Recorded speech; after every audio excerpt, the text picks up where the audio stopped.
le diría yo a alguien que se quiera meter en este asunto? Bueno, pues nosotros, yo le puedo decir cómo lo hicimos nosotros. Nosotros nos planteamos esto de la internacionalización porque un día nos dimos cuenta que a base de poner parches a todas las cosas que iban apareciendo, habíamos llegado a un tinglado complejo y que aquello necesitaba un plan sistémico de gestión. No podíamos llevar aquello de forma amateur. Teníamos que... Y entonces nos sentamos a ver cómo lo podíamos hacer y aquel tiempo estaba de moda la innovación y nos dimos cuenta que efectivamente internacionalizarse es innovar y que nosotros podríamos aplicar los principios de la innovación a la internacionalización. Y nos fuimos a los libros, estuvimos mirando, leímos todo lo que había de innovación y aprendimos que la innovación tenía muchas caras y sobre todo muchas aristas.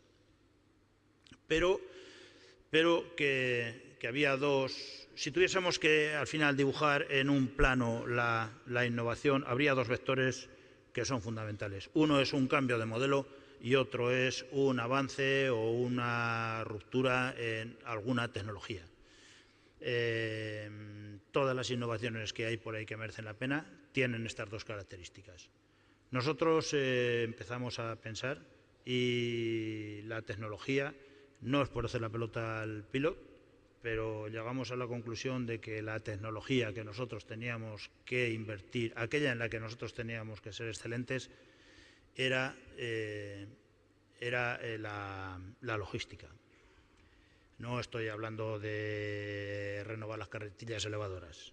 Estoy hablando de que la logística, de llevar de media docena de países las compras, llevarlas a un par o tres de centros de montaje y luego distribuirlo a 106 países. Y digo 106 países porque en los últimos 12 meses hemos facturado en 106 países. Vender 13 millones de euros en 106 países es un lío que no se puede... Bueno, la logística, yo creo que para nosotros sería imposible tener una internacionalización decente sin una logística excelente. Y aconsejo que cualquier persona que quiera avanzar por este camino se plantee la logística como una herramienta de primera necesidad. Y por otro lado, el modelo de negocio. Bueno, el modelo de negocio creo que lo vimos claro desde el primer día, o por lo menos el modelo de empresa, si no el modelo de negocio, sí el modelo de empresa. Nosotros estábamos desde Cogullada, pues era la empresa en forma de estrella, donde todas las cosas que pasaban en Cogullada, y allí tomábamos las decisiones se llevaban, luego volvían lo que era la información, llevábamos los flujos de materiales, en fin, aquello era, todo pasaba por nuestra fábrica, ¿no? Nos dimos cuenta que efectivamente era un cuello de botella impresionante y que esto nos iba a condicionar mucho las posibilidades de crecimiento en el futuro.